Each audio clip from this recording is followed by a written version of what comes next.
After reading this module, you will be able to know the dynamism of development as not limited to input-output or cost-benefit analysis.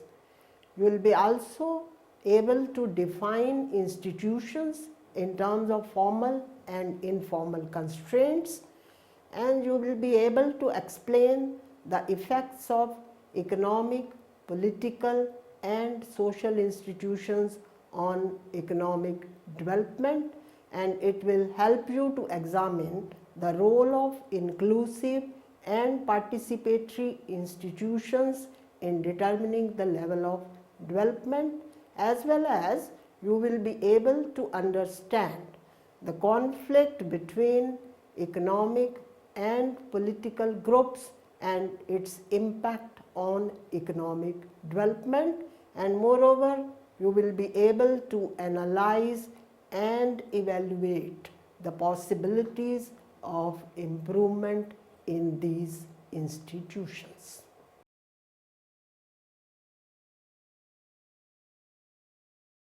We shall commence this module by discussing about economic development. Economic development is a complex phenomenon involving not only the changes in output per capita, which are related to the physical capital, human capital and technology, but also depends upon social attitude, political conditions and various economic organizations. One of the fundamental causes which may explain the differences in the level of development amongst various countries is differences in these institutions and their role in affecting economic development of a country.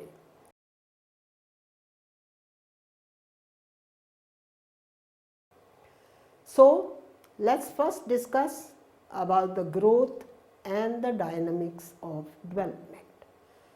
The most important question which social scientists face across the globe concerns the reasons for the cross-country differences in economic growth and development. The question here is, why do some countries achieve economic growth while the others are not able to do so?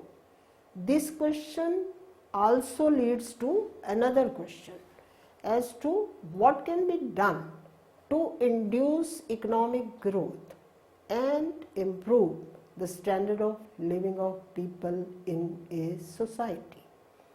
Before answering these both questions, we must differentiate between growth and development. The traditional approach to growth was that it is a process in which the output per capita would increase over a long period of time, and that of development implied a sustained increase in gross domestic product along with structural changes in an economy. The idea was based on the assumption that the rapid growth of output per capita would automatically trickle down and will be able to eliminate poverty and economic inequalities by generating more employment. But a vast majority of people in the world could not benefit. So the concept of development was redefined in terms of redistribution with growth, thereby implying progressive changes in the socio-economic structure of an economy. The process of development, thus, was combined with social changes. It implied that people are the major participants in the process of change, and they are the ones who enjoy the benefits of these changes. These changes, therefore, should include better living standards, equitable distribution of income and wealth, productive employment, and adequate facilities for health, education and sanitation, etc., which are reflected through various social indicators. Economists all over the globe have long recognized that growth can take place without development, as has happened in Liberia, but development without growth cannot be conceived. Growth in output per capita in a society is affected by the amount of physical capital, human capital and technology that the workers and entrepreneurs have access to, as well as to the ability of the society to increase physical capital, human capital and improvement in technology. Here, techniques would also involve the organization of production, which would also involve the organization of production, which would mean more efficient utilization of resources. The capacity of an economy will be used more effectively not only with the accumulation of more machines and equipment, but also with skill formation in the form of managerial and organizational skills. But the study of dynamism of economic development is not limited to the simplistic mindset of general economic theory. The realization that economics is not only limited to the simple quantitative assessment of inputs and output or cost and benefit, there is a greater interest in the influence of institutions on the process and outcome of development. To get more satisfactory answer to the questions of some countries having less physical and human capital and technology and making worst use of their resources, and some countries growing much faster than others, we shall have to look to more fundamental reasons. It is here that there is a strong support for the overwhelming importance of institutions in determining the levels of development in countries around the world. Once the importance of this institution is clear, one cannot develop a framework for policy recommendations.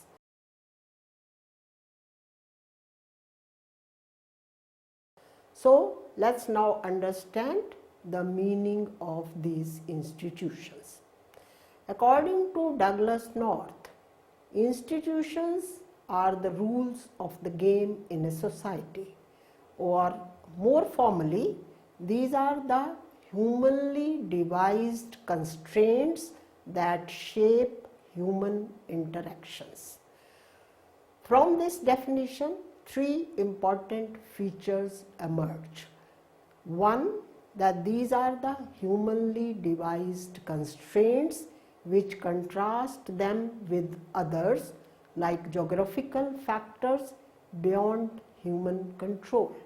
Second, that these are the rules of the game setting constraints on human behavior. And thirdly, that their effect will be through incentives. These constraints, which have been developed by human beings, are in the form of formal laws or informal constraints like conventions or self-imposed norms. Although formal laws can be changed very easily, the informal rules change very slowly.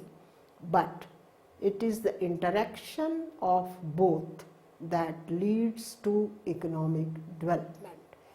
In fact, institutional economics combines economics with other social science disciplines like political science, sociology, law, organizational theory, and even to anthropology. The purpose to link development with institutions is to show the relative importance of these institutions in determining the differences in income between the world's most developed and the poorest countries. It is not a new subject that institutions do matter for prospering the economic activities.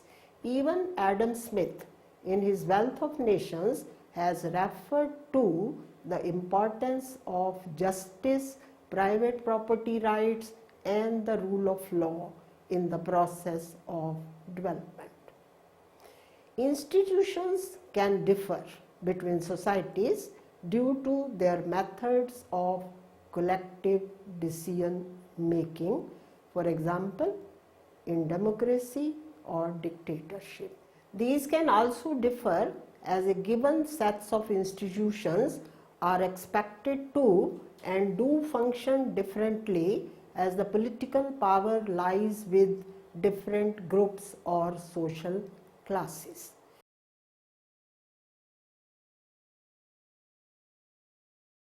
Now, moving on to discuss the classification of institutions and their role in economic development.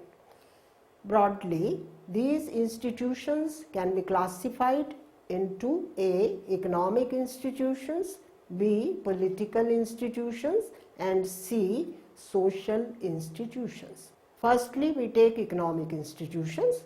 Economic institutions do affect economic development directly as they influence investment in physical and human capital, technological changes, and the organization of production. They not only affect the aggregate growth potential of the economy, but the distribution of resources in the society also. Therefore, they are not only linked with growth through different degree of efficiency, but also through different distribution of the gains of this growth. It is because of this influence that all individuals and groups in the society would not prefer the same set of institutions.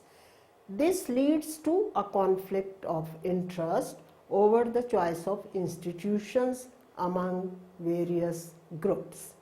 Political institutions allocate political power, and those who hold political power influence the development of political institutions. They try to maintain those institutions which give them political power. The interaction between the two will create a mechanism of persistence.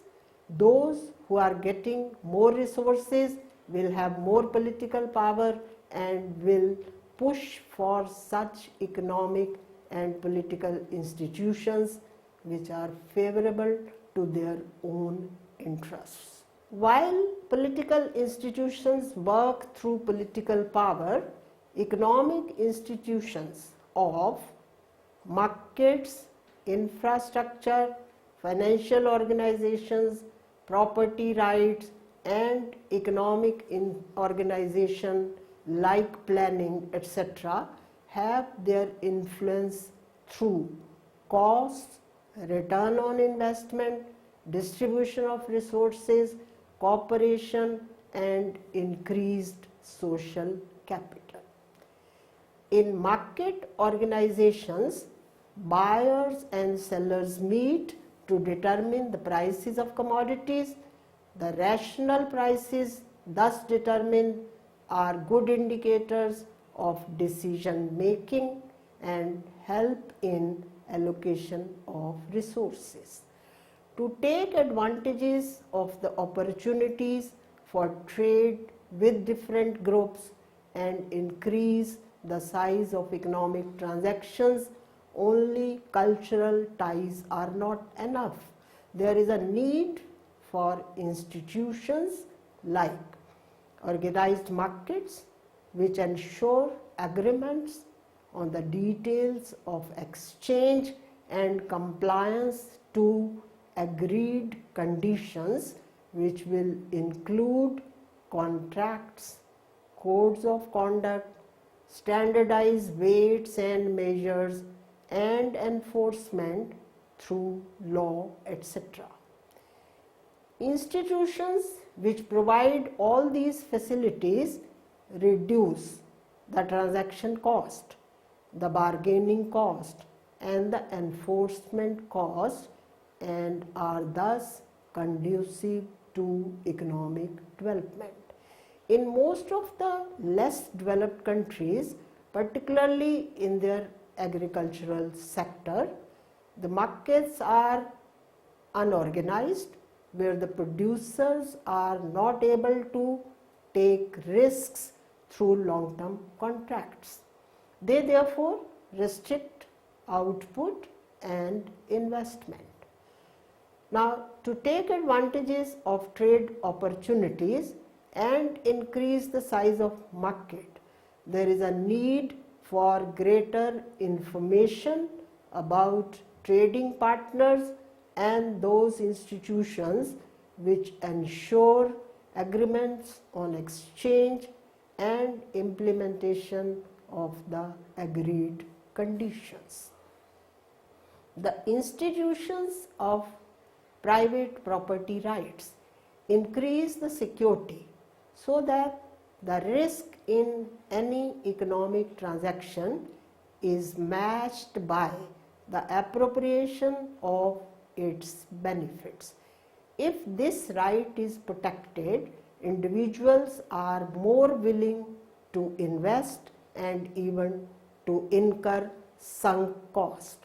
The study of land ownership system in Ghana shows that where individual perception of security of land tenure is low, investment in land is reduced and output thereby drops. The protection of property rights therefore requires a greater role of state, for which individuals and groups are ready to sacrifice some degree of freedom. They are ready to pay taxes and accept state monopoly for common security. But here also the risk is that the states which have the power to enforce property rights may use that power to expropriate property too. Thus, only the property rights are not sufficient to improve the pace of economic growth. This institution can be effective only when it is balanced by institutions which limit the extractive capacity of the state. It will need independent parliament, an independent judiciary, and democratic institutions strongly contribute to this process. Countries which have faced colonial domination, they suffer from such extractive institutions which have outlived even after gaining independence. Their control has been taken over by the local elites, and the effects of these lie deep in this socio-economic fabric of these societies. Even in India, the region where zamindari system has not been prevailing during the British period exhibit higher agricultural yield. They have more schools, they have more hospitals, etc., due to the development of more cooperative social relationships. The institutions matter a great deal in determining the level of development, as inclusive and participatory institutions increase not only the flow of information but also help increasing the resources. The financial system which helps in economic development includes many institutions and the mechanism which generates more savings and help in its mobilization and effective distributions among those who can use it for investment. The banking and the financial institutions, if working effectively, can bridge the gap between those who save and those who invest for capital formation. The insurance sector, by bearing a part of the business risk, can also help in inducing development activities.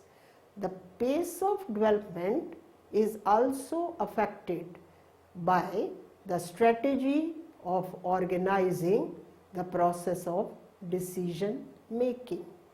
Economic planning is one such institution which helps this process not only in communist countries but even in those economies where the concept of democratic planning has been adopted. Although the scope of democratic planning is limited, yet its impact on growth and development cannot be ignored.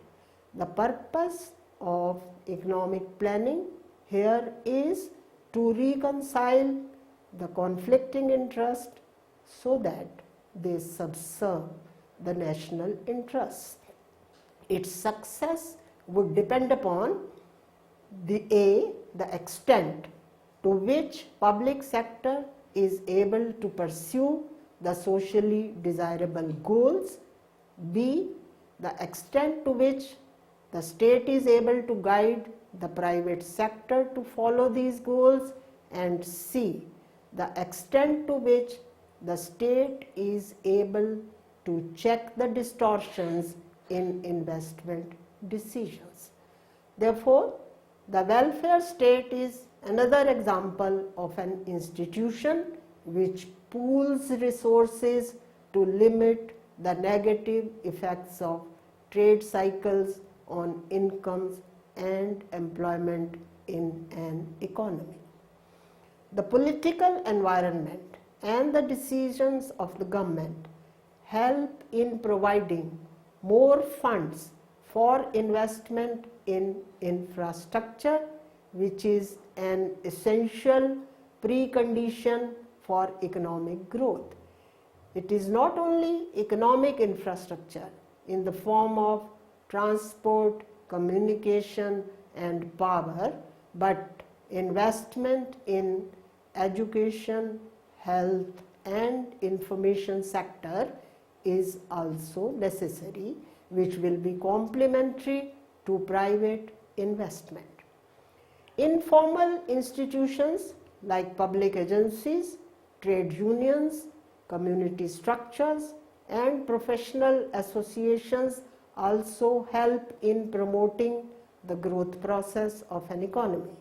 Besides, in less developed countries, the provision for safe drinking water and sanitation has to be made under expanded social infrastructure. The declining state expenditure on social infrastructure in these economies is creating a social relationship which is not conducive to economic development. Moreover, there is a need for political stability which can generate faith of the people in the programs and policies of the government.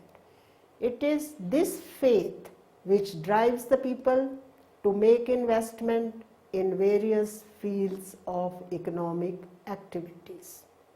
The impact of economic institution is sometimes limited by negative social institutions. The caste system, the joint family system, and the laws of inheritance, etc., have their powerful negative effect on economic development in a country like India. The required changes in these institutions bring social dynamism, which is a critical parameter of change in the context of development. Similarly, religious outlook and the aspirations of people are some other areas which should be looked into. As Professor W.A. Lewis puts, a country may either commit suicide by adhering to dogmatism or simulate the process of growth by a rational outlook towards religious faith. It is clear, therefore, that institutions do play an important role in the process of economic development. Since these are humanly devised constraints and are both formal and informal in nature, these can support or can put obstacles in the path of development. The question which emerges is that if institutions are so important for economic growth, why do some societies choose and maintain these dysfunctional institutions? The answer to this question lies in the relationship between economic institutions, political power, and political institutions.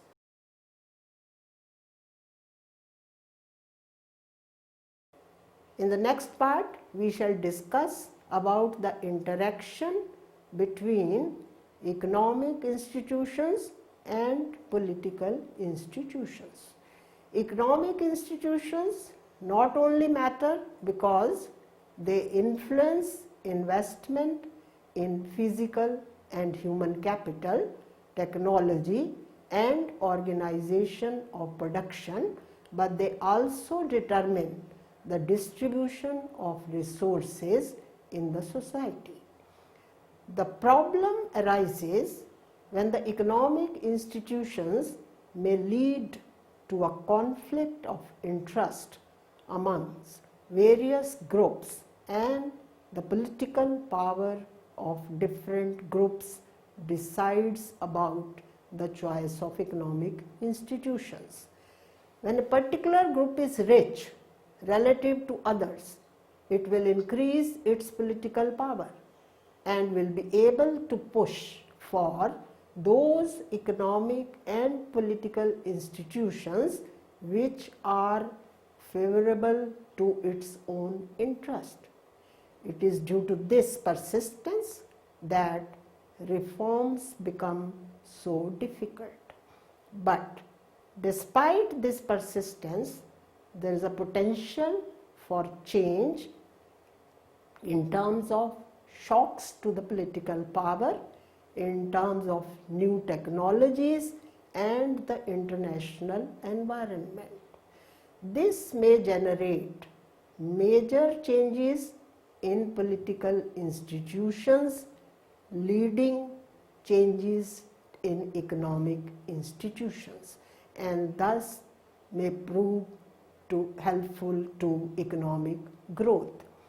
It is therefore very important to focus on the political institutions and the distribution of political power along with economic institutions while deciding about the potential institutional reforms.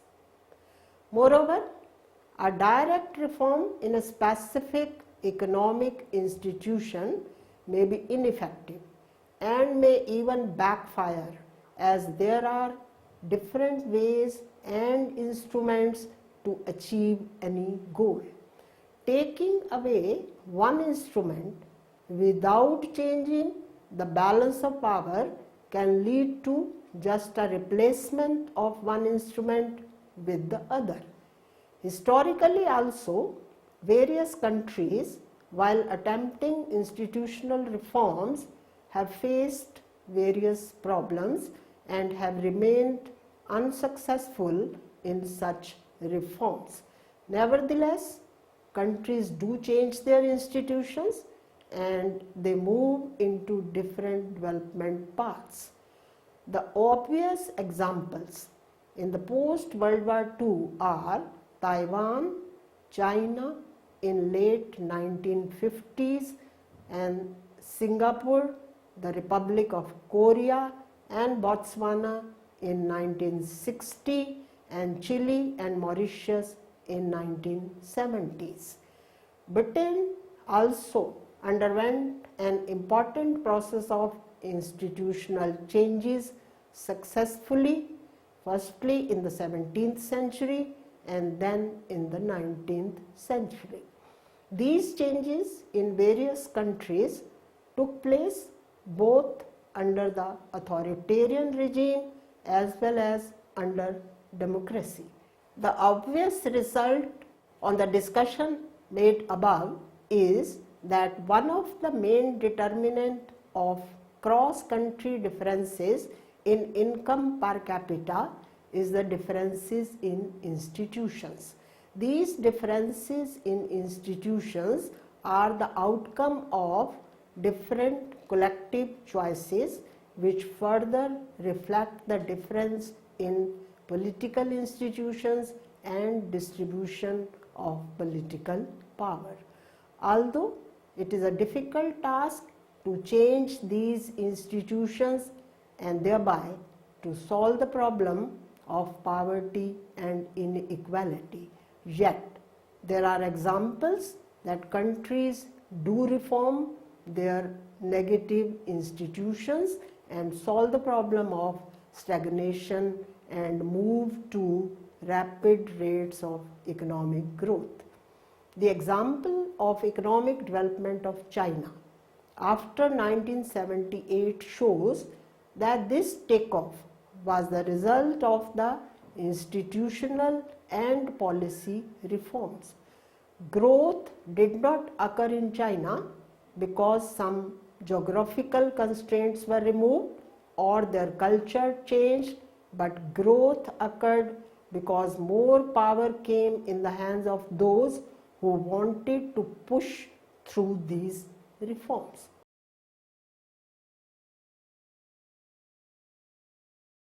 We will summarize what we have learned in this module. It is therefore evident that institutions do determine the degree to which the environment is conducive to cooperation and increased social capital. Inclusive and participatory institutions not only increase the flow of information but also help to pool resources to reduce the risk and ensure substantial levels of wealth. But the history of various countries shows that there are serious problems in promoting these economic and political institutions, and changes in one may seriously affect the other inversely. It is due to this relationship that the one must be very cautious in promoting reforms, as reforms in one area may lead to the problems in another area. Due to this, there are challenging problems for those who wish to solve the problems of poverty in less developed countries. Nevertheless, since there are examples of rapid takeoff in those economies where institutions, particularly political changes, have taken place, we can end by giving an optimistic note that if the problem is understood, particularly at the political level, one can develop interventions that can turn poor societies prosperous.